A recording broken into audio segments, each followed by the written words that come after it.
এই তো আমার দেশ সোনার বাংলাদেশ, দোয়েল শামা কোয়েল ডাকে গানের নাই তো শেষ।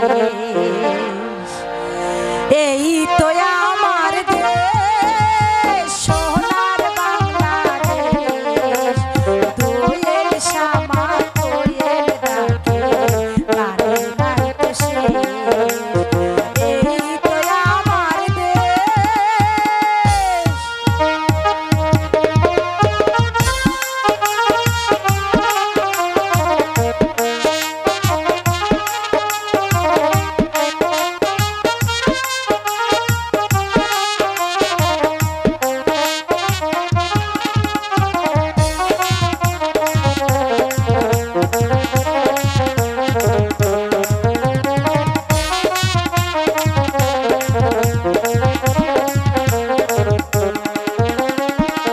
কলসিকাকে পল্লী বধূ জল ভরিতে যায়, রাখালিয়া ঝিনুক ছেড়ে বাঁশরি বাজায়।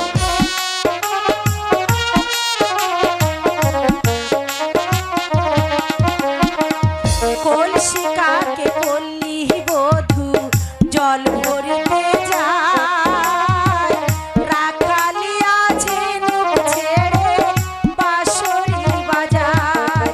আহা দেখতে কতই মধুর লাগে,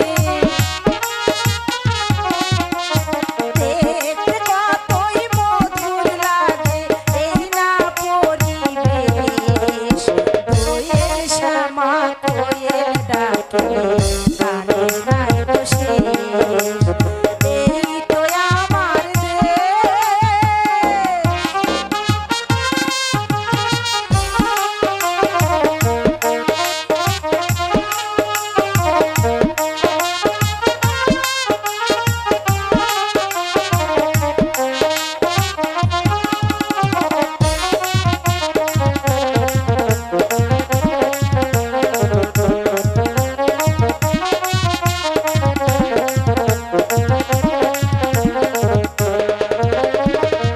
বর্ষায় এলো আকে বাকে ভাটিয়ালি গায়, বাংলা মায়ের রাখাল ছেলে বাঁশরি বাজায়।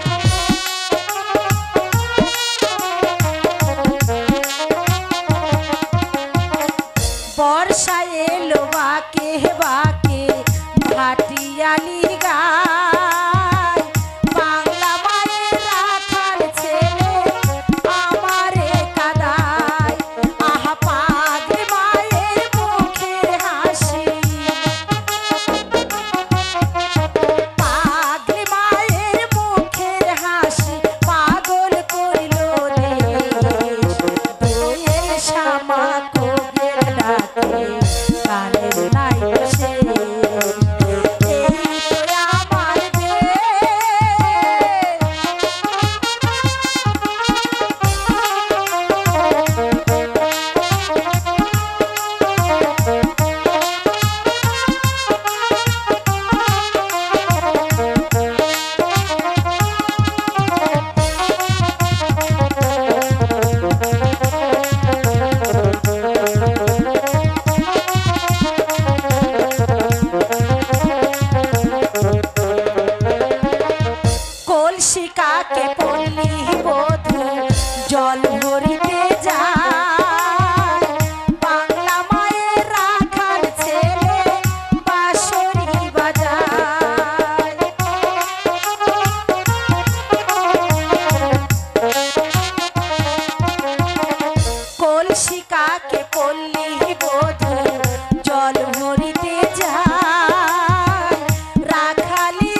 আমি বিশাল এই কাঞ্চনপুর রাজ্যের অধিপতি। আমার ইঙ্গিতে লাখো লাখো প্রজারা উঠা বসা করে, কোনো রাজভাণ্ডার পরিপূর্ণ, কোনো কিছুরই অভাব নেই। তবু আমার প্রাণে আজ যে শান্তি নেই। একে একে 7টি সন্তান জন্ম লাভ করেও আমি আজ সন্তান সুখে জর্জরিত। আমার রাজবংশে সন্ধ্যা প্রদীপ দেওয়ার মতো একটি সন্তানও রেখে যেতে পারলাম না। ওগো ওগো খোদা মেহেরবান, এবার তুমি আমাকে একটি জীবিত সন্তান দাও। আমি যে এই সন্তান সুখ কিছুতেই সইতে পারছি না। আদেশ করেন জাহাপনা। এত সহজে আপনাকে ভেঙ্গে পড়লে চলবে না জাহাপনা। আপনি এবার শান্ত হন জাহাপনা। না না উজির সাহেব, আমি যে আর ধৈর্য ধরতে পারছি না। একে একে 7টি সন্তান সুখে আমি যে আর সহ্য করতে পারছি না উজির সাহেব। হায় দিমত, ওই একজনের হাতেই জাহাপনা। এতে মানুষের কিছু করার নেই জাহাপনা। এবার আপনি বিচলিত না হয়ে বিশ্রাম কক্ষে যান জাহাপনা। আমি হলফ করে বলতে পারি এবার আপনি জীবিত সন্তানই লাভ করবেন জাহাপনা। বেগম রৌশনার এই সংকটময় মুহূর্তে আমি যে আর বিশ্রাম নিতে পারছি না উজির সাহেব। দাত্রীর মুখে কোনো মঙ্গল সংবাদ শোনা না পর্যন্ত আমি যে আর সহ্য হচ্ছে না। জাহাপনা, তবু বলছিলাম রাত তো অনেক হলো। বেগম সাহেবার কন্যা সন্তান জন্মদানের পূর্ব মুহূর্ত পর্যন্ত আমি না হয় জেগে থাকবো জাহাপনা। আপনি আবার বিশ্রাম কক্ষে যান জাহাপনা। বেশ উজির সাহেব, আপনার যুক্তিকে আমি মেনে নিলাম। তবে বেগমের সন্তান প্রসবের সঙ্গে সঙ্গে আমার কাছে যেন সংবাদ পৌঁছানো হয়। হবে জাহাপনা।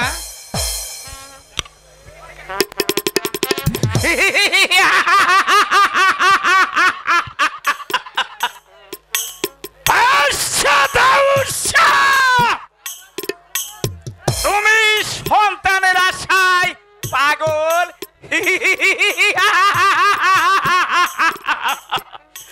তুমি হয়তো জানো না এই আশাফুল দৌলা বেঁচে থাকা পর্যন্ত তোমার আশা বাস্তবে পরিণত হবে না।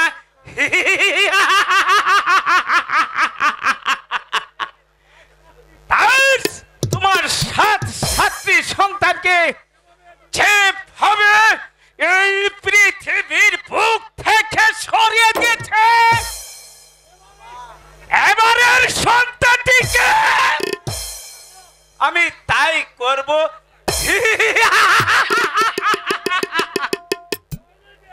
নইলে আমার যে এতদিনের সাধনা সকল ব্যর্থ হয়ে যাবে। কোথায় রণজিৎ সিংহ? আমাকে কেন স্মরণ করেছেন উজির সাহেব? ধাত্রীকে রাজি করিয়েছ? জি হ্যাঁ, তবে ধাত্রীর দাবি অনেক বেশি। এবার আমি তাকে 100 স্বর্ণ মুদ্রাই দেব। তবু কাজ আমি হাসিল করতে চাই। বেশ, তাহলে আপনি নিশ্চিত থাকুন উজির সাহেব, তাতে আমার লাভ। লাভ লাভ তোমার অনেক। তুমি তো জানো অনুজিৎ, কত বড় একটা আশা নিয়ে দিন যাপন করছি। আশাকে নিঃসন্তান রাখতে না পারলে এই কাঞ্চনপুরের সিংহাসন কোনদিন আমার হবে না।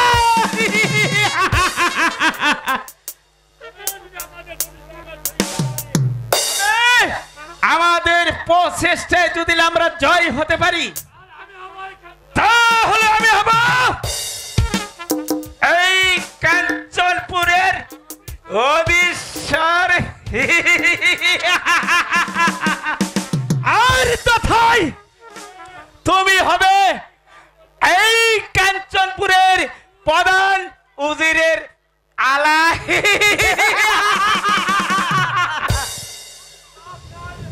আপনার মেহেরবান।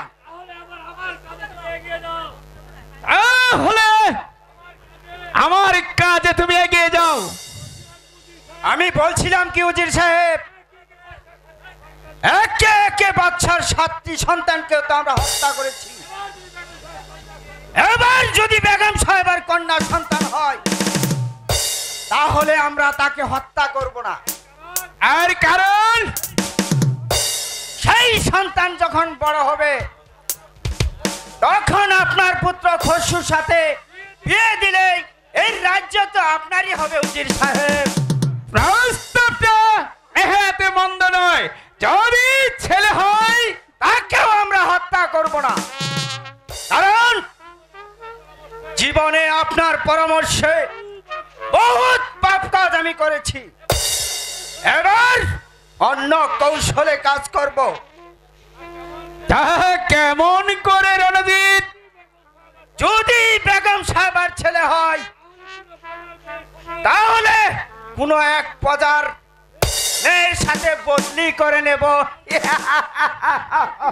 তাও কি সম্ভব?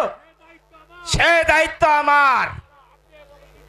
আপনি এ ব্যাপারে নিশ্চিত থাকতে পারেন। তবে যাক, কেমন কৌশলে কাজ হাসিল করে নিয়েছি।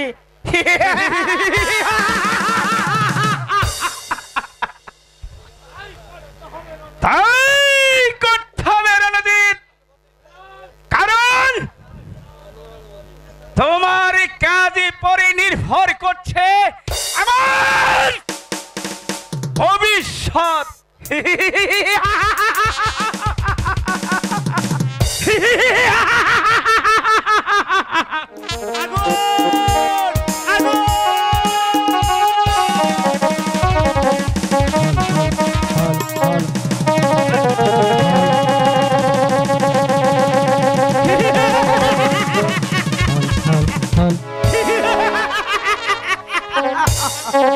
জ্বালিয়ে দাও, জ্বালিয়ে পুরো ছারখার করে দাও।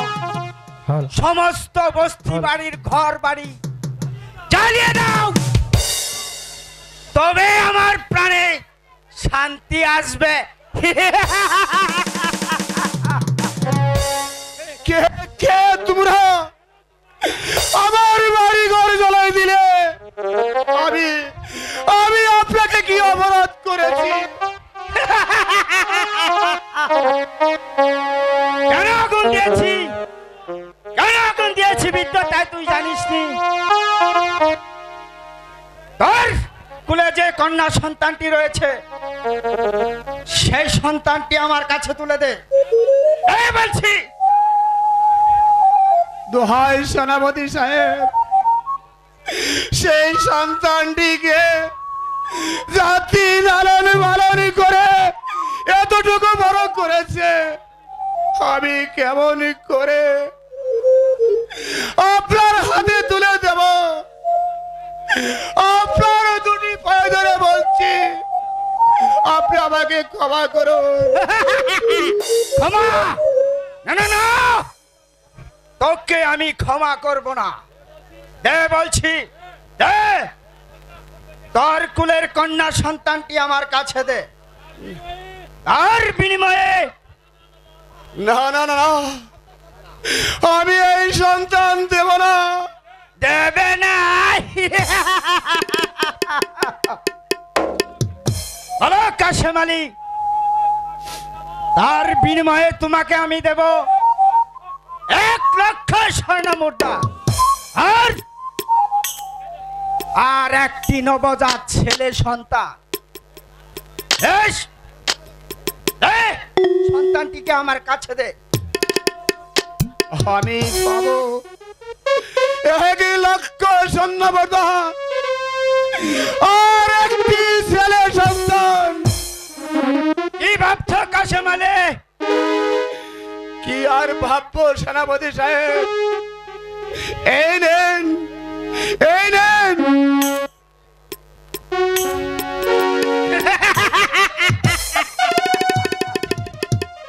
দেখছি আমি। তবে কাশেম আলী, তুমি আমার সাথে সাক্ষাৎ করবে ওই রাজদরবারে।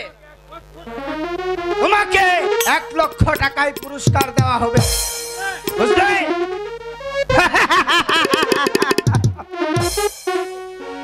ওগো খুদা মেহেরবান, তুমি আমার এই সন্তানকে সুখে রেখো, সুখে রেখো, সুখে রেখো। না না উজির সাহেব, আমার চোখে যে আজ ঘুম আসছে না। আমি যেন শুনতে পারছি কিসের এক অশুভ ইঙ্গিত। বলুন উজির সাহেব, আজ আমার এমন হলো কেন? এই আপনার মনের কল্পনা যাহাপনা, আপনি দেখে নেবেন, আপনি দেখে নেবেন যাহাপনা।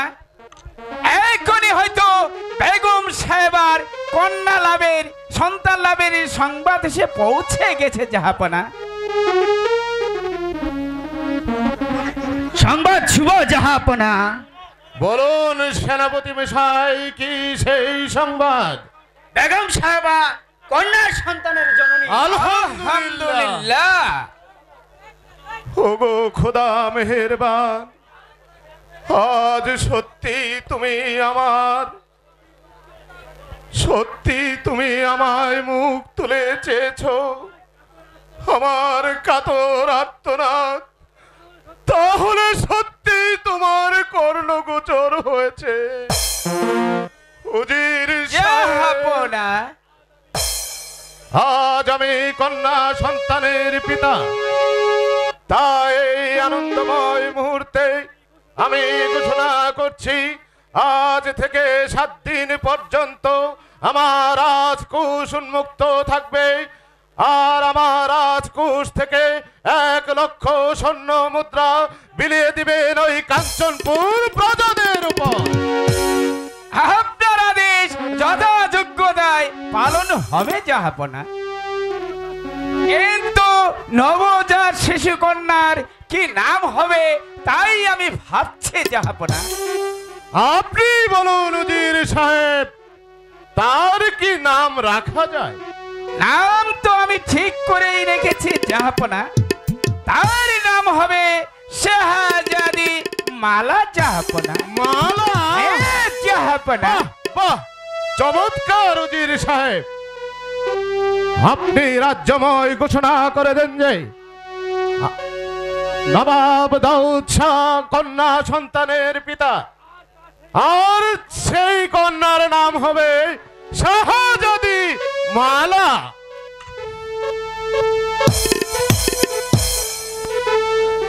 সত্যি অনুদিত, তোমার বুদ্ধির প্রশংসা করতে হয়।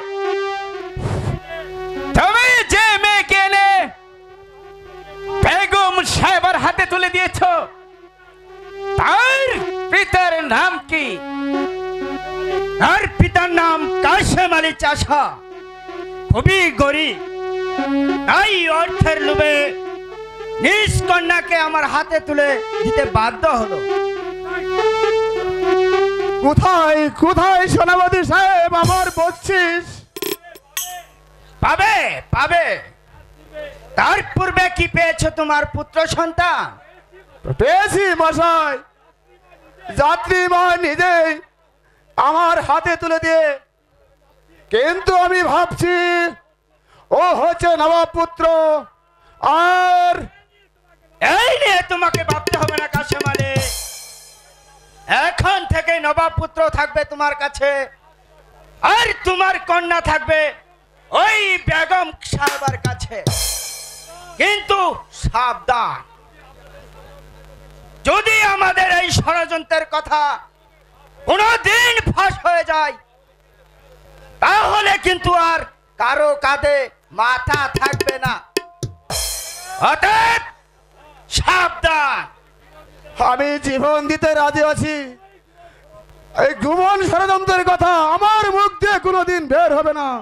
সাবাস কাশেম আলী, সাবাস। এই নাও তোমার বক্সি।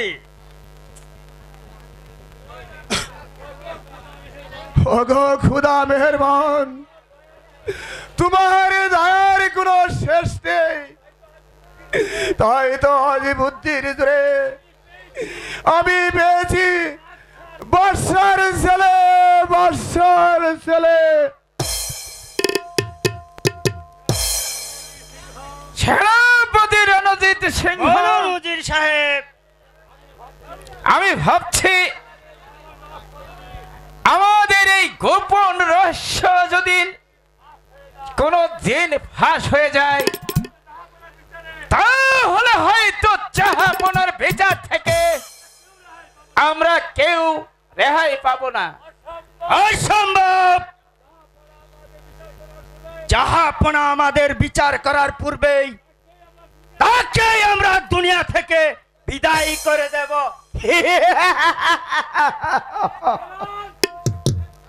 কারণ বেঈমানের পথে যখন পা দিয়েছি, তখন আর ধর্মের ভয় করলে চলবে না। বেশ, চলুন আমরা বিশ্রাম নেব। তাই চলুন উজির সাহেব, তাই চলুন।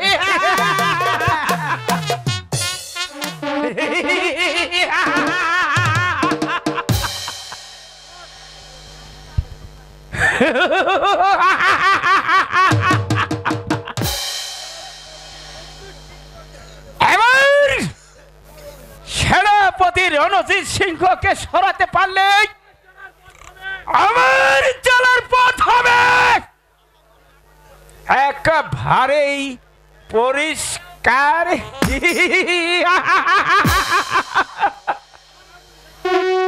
সেনাপতি থেকে উজির হওয়ার আশায় সে আমার শাস্ত্রের জুতে ঘা ভাসিয়ে দিচ্ছে,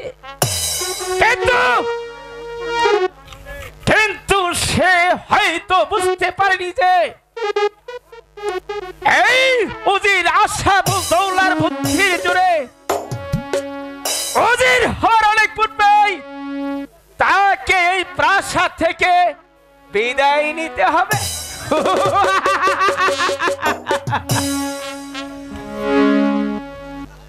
উজির জাহাপনা, আমার এই বিশাল কাঞ্চনপুরের প্রজারা নিশ্চয় খুব সুখে দিন যাপন করছে। আপনার অনুমান সত্য জাহাপনা, তবে বলুন উজির সাহেব কি হয়েছে? দোস্তাকে মাফ করবেন জাহাপনা। আজ কিছুদিন যাবৎ সেনাপতি রণজিতের বর্ষতা স্বীকার করছে না জাহাপনা। এর কারণ সেনাপতি রণজিতের দুর্বলতা জাহাপনা। অর্থাৎ মৃত্যুকালে তার দৈহিক দুর্বলতা জাহাপনা। দ্বিতীয়ত তার বিবেক শক্তি হ্রাস পাওয়ায় নৈতিক পরিবর্তন জাহাপনা। আপনার কথাগুলো আজ আমাকে বেশ ভাবিয়ে তুলেছে। রাজ সৈন্যরা যদি তার বর্ষতা স্বীকার না করে, তাহলে আমার রাজ্য চলবে কেমন করে উজির সাহেব? আপনার বিশ্বাস না হলে জাহাপনা সেনাপতির শক্তির পরীক্ষা নিন জাহাপনা। হ্যাঁ, আমি অবশ্যই শক্তির পরীক্ষা নেব উজির সাহেব। এই কে আছিস? আদেশ করেন জাহাপনা।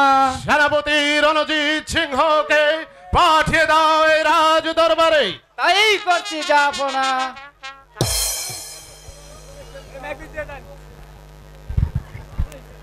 আমায় কেন স্মরণ করেছেন জাহাপনা?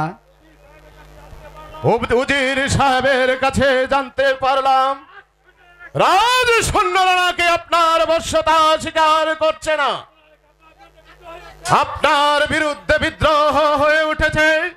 এর অর্থ আপনার দৈহিক দুর্বলতা। এই সম্পূর্ণ মিথ্যে কথা জাহাপনা। এ হচ্ছে এই উজির সাহেবের পরিকল্পিত কথা। কারণ বিদ্ধ হলেও আমার বাহুতে এমন শক্তি রয়েছে, তরবারি ধরলে পড়ে কেউ সেই তরবারিকে হেলাতে পারবে না জাহাপনা।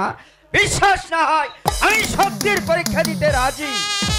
আমিও তাই করতে চাই, আপনার পরীক্ষায় নিতে চাই। এই প্রহরী, আদেশ করেন জাহাপনা। উজির পুত্র খসরুকে পাঠিয়ে দাও রাজ দরবারে। তাই করছি জাহাপনা।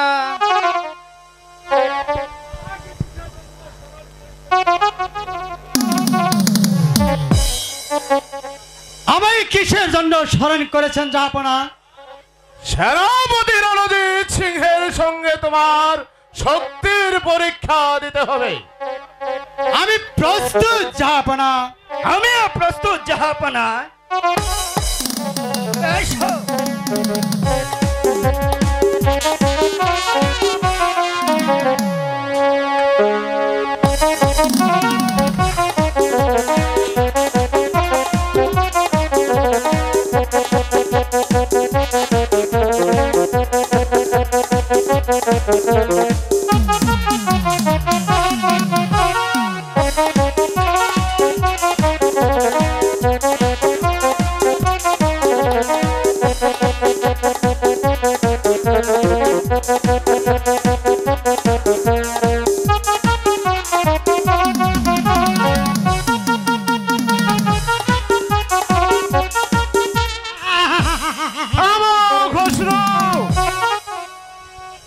তরবারি তুলে নেন সেনাপতি মশাই।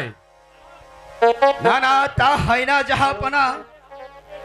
যে হাত থেকে এই তরবারি খসে পড়েছে সেই হাত দিয়ে আপনার দেওয়া সম্মানিত তরবারি আর কোনোদিন স্পর্শ করব না জাহাপনা। আর কোনোদিন স্পর্শ করব না। আপনার চাকরিতে ইস্তফা দিয়ে ও প্রাসাদের বাইরে চলে যাব, সেখানে সাধারণ প্রজাদের ন্যায় জীবন ধারণ করব। তবু পরাজয়ের গানি নিয়ে আপনার সেনাপতিত্ব করব না জাহাপনা। আপনার সেনাপতি মশাই, পিছু ডাকবেন না জাহাপনা। আপনিও সাবধান হয়ে যান। যে চক্রান্তের শিকার হয়ে আজ আমি প্রাসাদ ছেড়ে চলে যাচ্ছি, সেই চক্রান্তের জালে যেন আপনাকে আবদ্ধ হতে না হয়। আপনাকে চক্রান্ত যা যেন মুখ ফুটে বলতে সাহস পাচ্ছি না। অতএব সাবধান, সাবধান জাহাপনা, সাবধান। উজির সাহেব, জাহাপনা, সেনাপতি কিসের এক ইঙ্গিত দিয়ে গেল? এই নিয়ে কিছু ভাববেন না জাহাপনা। খসরুর নিকট পরাজিত হয়ে বিবেক শক্তি হারিয়ে ফেলেছে জাহাপনা। থাক এইসব কথা। এবার সেনাপতির পদ তো আর শূন্য রাখা যাবে না জাহাপনা। তাই বলছিলাম কি, আপাতত এই সেনাপতির পদ খসরু দায়িত্ব পালন করলে ভালো হতো না জাহাপনা? আপনি যা ভালো মনে করেন উজির সাহেব, আপনি তাই করুন। বাবা খসরু, বলুন পিতা। এই জাহাপনার সম্মুখে তোমাকে তুলে দিলাম এই তরবারি। আমি আশা করি প্রধান সেনাপতির কাজ তুমি ঠিকই মতো চালিয়ে যাবে। আমি ওই তরবারি বর্ষ করে প্রতিজ্ঞা করছি জাহাপনার ইজ্জত রক্ষাতে আমি জান দেব, তবু মান দেব না, মান দেব না।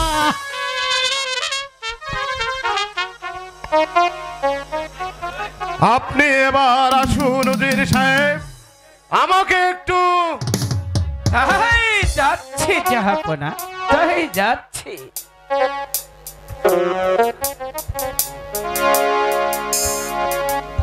সেনাপতি মশাই যেন কিসের এক ইঙ্গিত দিয়ে গেল। তাহলে কি আমার নবাব মহলে কোনো ষড়যন্ত্র চলছে?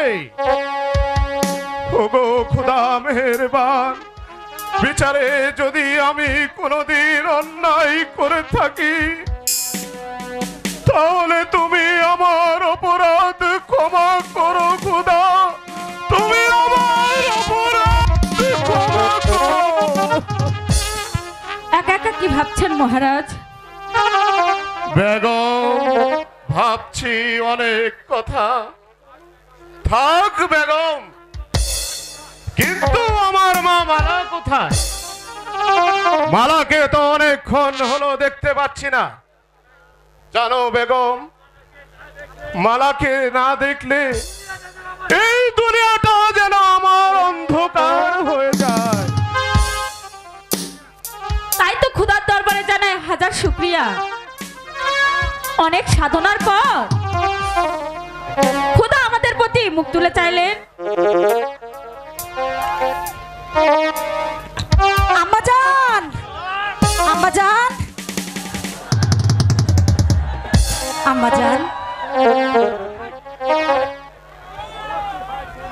বলো মা, কি হয়েছে?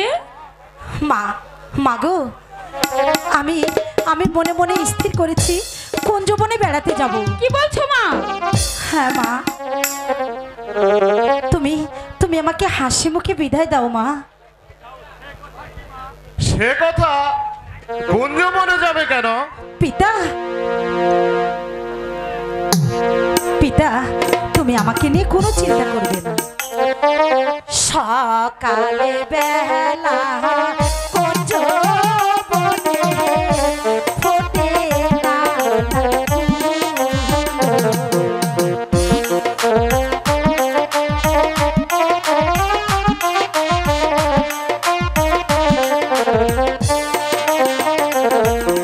সকাল বেলা কুঞ্জবনে ফোটে না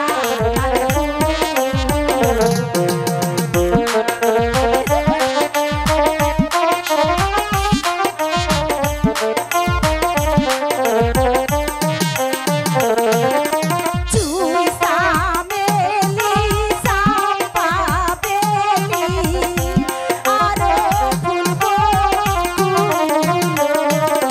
সকাল বেলা কুঞ্জবনে ফোটে না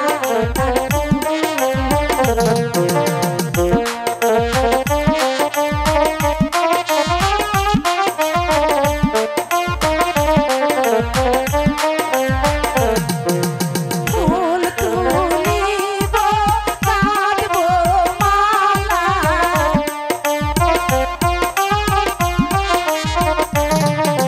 ফুল তুলিব কাঁদব মালা পরাইব কার গলে সকাল বেলা কুঞ্জবনে ফোটে না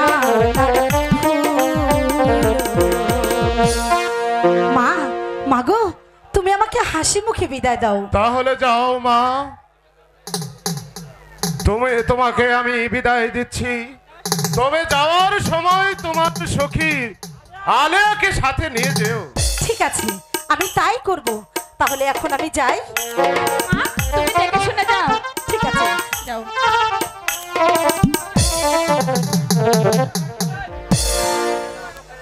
দেখতে দেখতে মেয়েটা বেশ বড় হয়ে গেছে জাহাপানা। মা মালার একটি সুপাত্র দেখে তার বিবাহর ব্যবস্থা করুন। ঠিক আছে বেগম, আমি আজই উজির সাহেবের সঙ্গে মালার বিবাহের জন্য আলোচনা করব। এবার চলো আমরা বিশ্রাম কক্ষে তাই যাই। চলুন জাহাপানা, তাই চলুন। হায় খোদা, আমার মনে হচ্ছে আমি আর বেশি দিন বাঁচবো না, কিন্তু আমার মৃত্যুর সময় আমার ছেলে মতিকে আমি দেখতে পাচ্ছি না। মতি, মতি, পিতা, পিতা, পিতা, আপনি আপনি অমন করছেন কেন পিতা? বলুন পিতা, বলুন আপনার কি হয়েছে? বাবা মতি, বাবা মতি, তোর মা 6 বছর রেখে পরিবারে চলে গেছে। পিতা, বাবা, বাবা মতি, তুই আমার কাছে আ, আমার মতো শেষবারের মতো তোকে আমি নয়ন ভরে দেখতে চাই।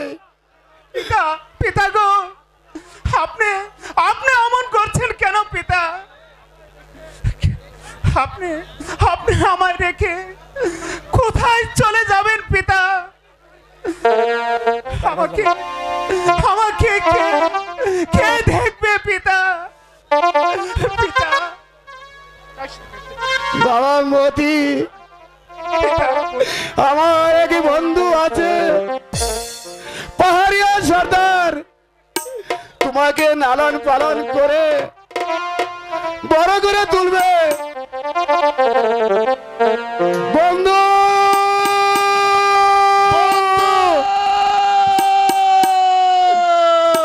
পিতা, পিতা, তোমার কি হয়েছে বন্ধু? বল, আমাকে সব খুলে বল।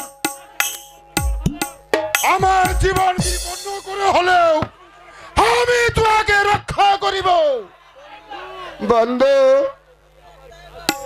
তুমি আমার কাছে এসো বন্ধু, তুমি আমাকে একটু ধরো বন্ধু। হ্যালো বন্ধু, আমার মতিকে তোমার হাতে রেখে গেলাম, পিতা, তুমি দেখাশোনা করবে। ঠিক হ্যাঁ বন্ধু, ঠিক হ্যাঁ। আমার জান বিপন্ন করে হলেও আমি তোমার লোকটাকে দাবি করব। ঠিক আছে বন্ধু, আমি তোমার কথা শুনে খুবই সুখী হলাম, খুবই সুখী হলাম।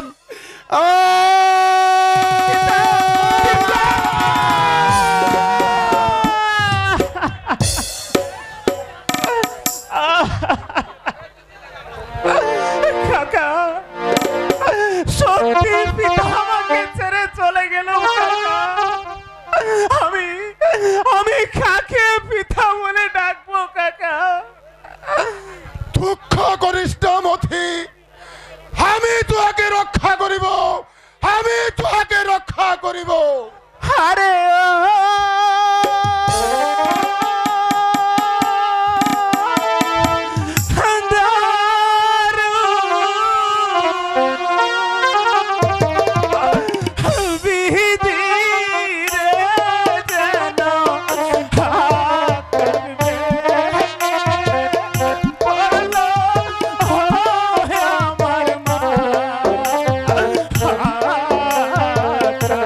পিতা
না, তোর কান্না যে আমি সইতে পারি না মতি। চল চল মতি, তোর পিতার সৎ কাজের ব্যবস্থা করি গিয়ে।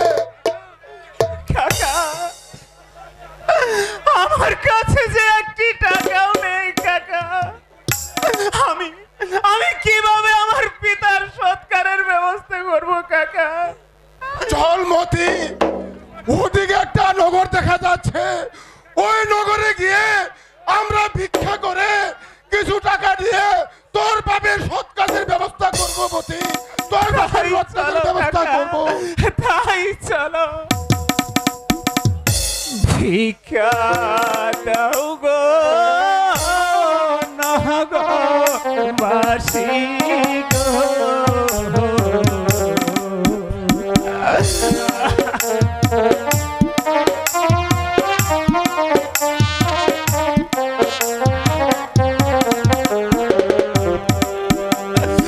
ভিক্ষা দাও গো নগরবাসী গো।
দাও গো নগরবাসী গো। ও পিতা আমার গেল মারা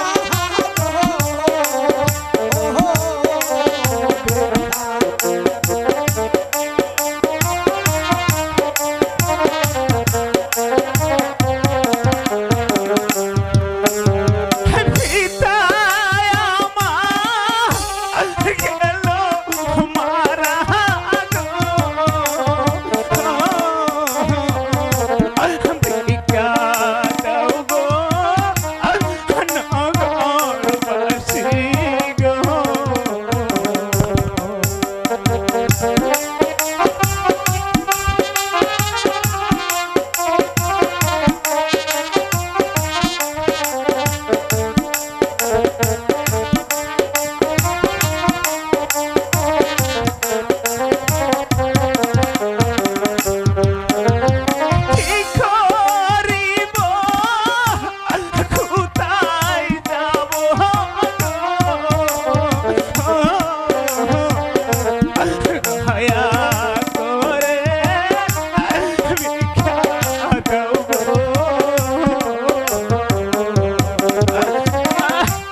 কাকা।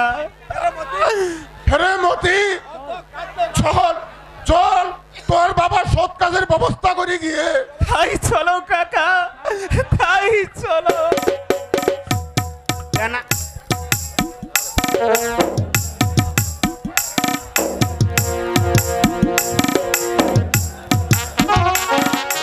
এসো কি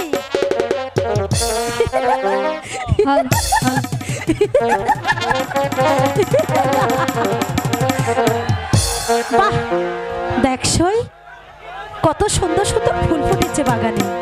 হ্যাঁ তাই তো দেখছি,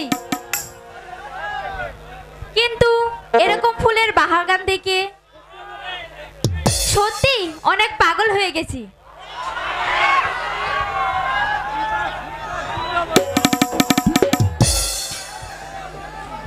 কি বাহ সুন্দর ফুল ফুটাছে ফুলের বাগানে, কি বাহ সুন্দর ফুল ফুটাছে ফুলের বাগানে।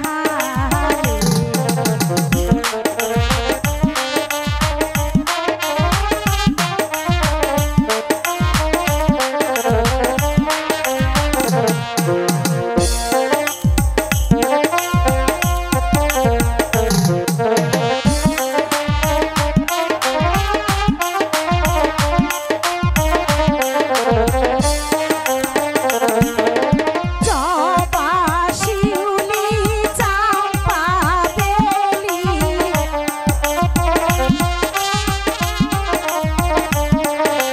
জবা শিউলি চম্পা বেলি, আরো ফুলবো নানান রঙের ফুল তুলিয়া কাঁদবো মোরা মালা।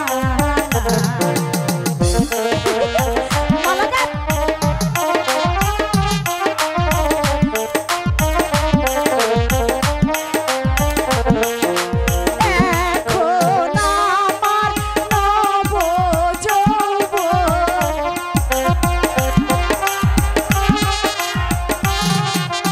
এখন আমার নব যৌবন, সে জ্বালাতে জ্বলি, কত রঙের ফুল ফুটাছে আমাদের বাগানে,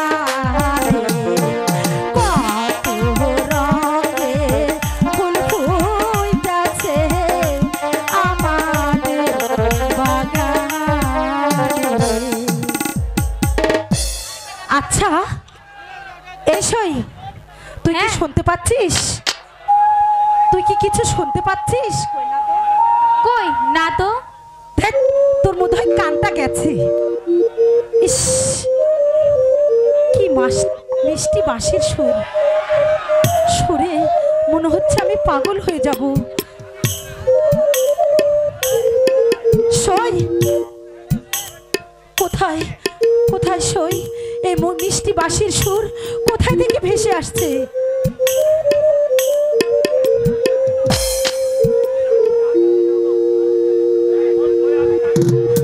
সই শোন, আমি কোথাও খুঁজে পেলাম না।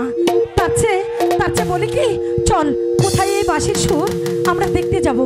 চল সই। আর যেতে হবে না, কেন? মনে হচ্ছে বাঁশি বাজিয়ে বাজিয়ে এদিকেই আসছে। ইস, সত্যি বলছিস? হ্যাঁ ও আরে ঠিকই তো। সই, তুই তাহলে এখন যা। হ্যাঁ আমি তাই যাচ্ছি। যাই।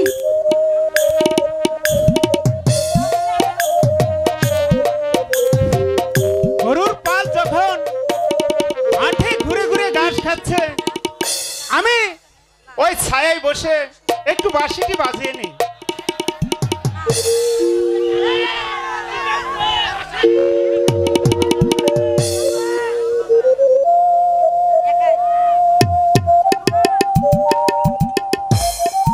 ইস, হেঁপে গেলাম। কোথায়? শুনতে তো পাচ্ছি। এসোই, ওই যে, তাই না? দেখি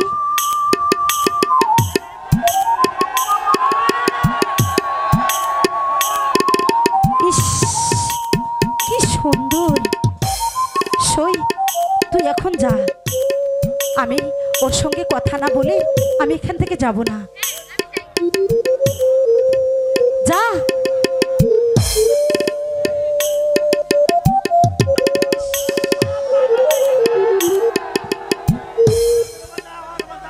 কি হলো, থামলে কেন? বাঁশি বাজাও না। তোমার বাঁশির সুর শুনে আমি আমি পাগলের মতো ছুটে এসেছি। না না, আমি চাই, আমার গরুর পাল অনেক দূরে চলে গেছে। না না, দাঁড়াও, আমি তোমাকে কিছুতেই এভাবে চলে যেতে দেব না। তুমি তুমি কি আমাকে কিছু বলবে?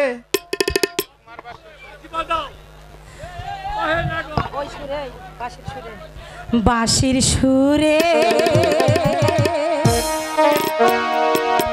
বাজাও বাঁশি,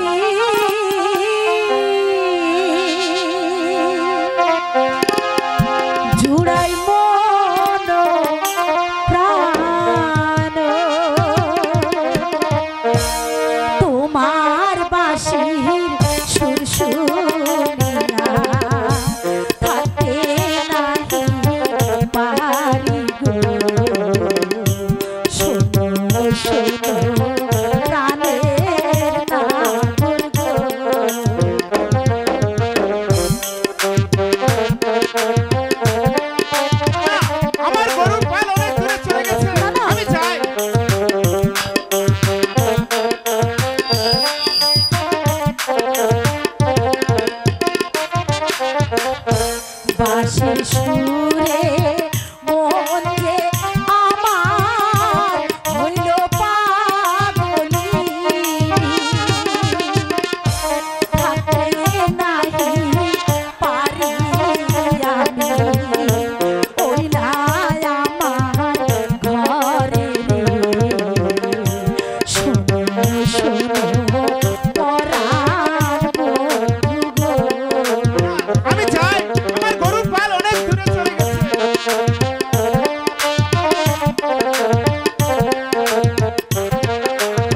তোহরা যাহার কন্যা আমি মাঠের চাষি তাতে কি হয়েছে? আমিও গরু চড়াবো। কেমন করে তুই কন্যা ভালোবাসা বাসি রে কান্দে বাসি কার লাগি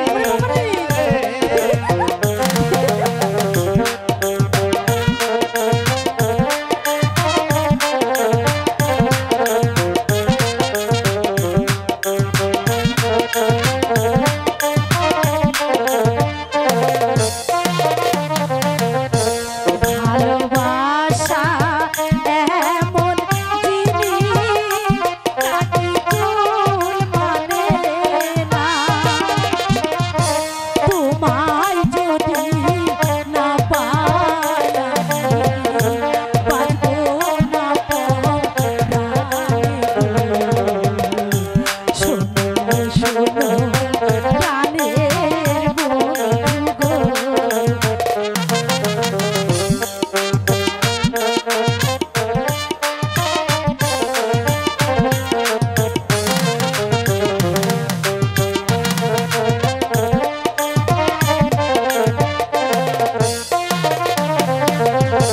ভালোবাসা এমন জিনিস যাকে কুল মানে না।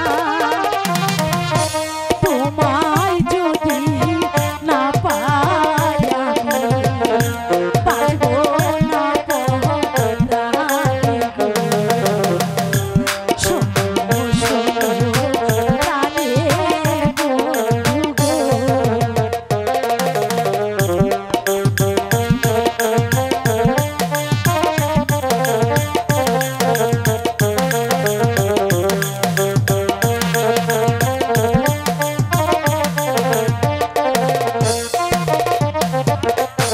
কি কথা শুনাইলা কন্যা আমি লাজে মরি কথা তারাও কন্যা চইলা যাবো বাহারি রে কান্দে বাসি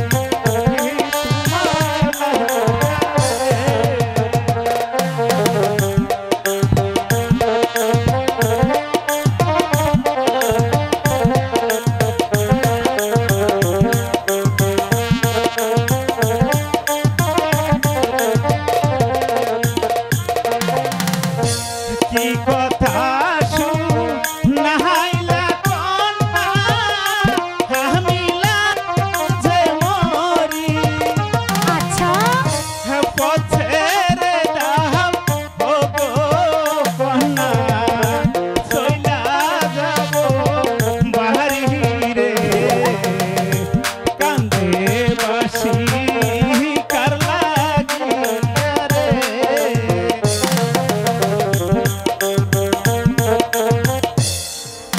হয়েছে হয়েছে প্রাণবন্ধু, জানো আমি তোমাকে কত ভালোবাসি তুমি বুঝতেই পারো না। তুমি এসব কি বলছো?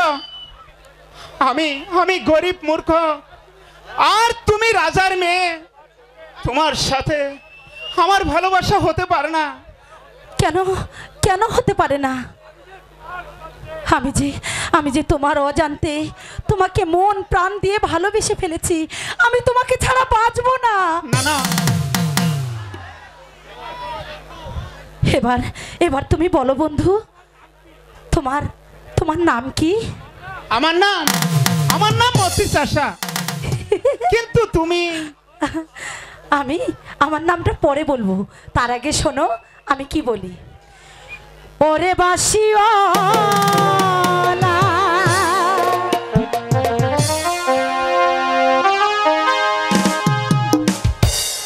ওরে তুই যে গলার মালা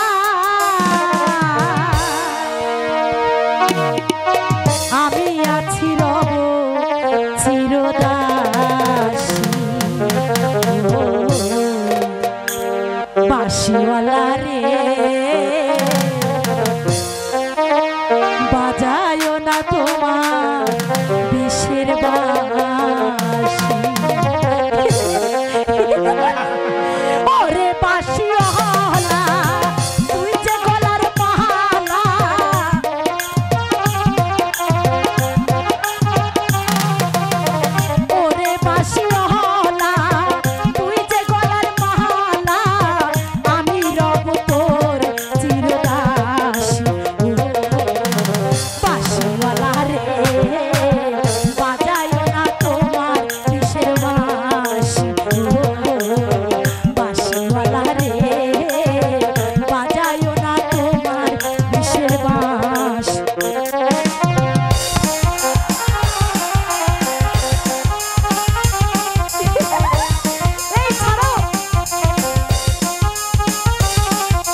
শান্তি।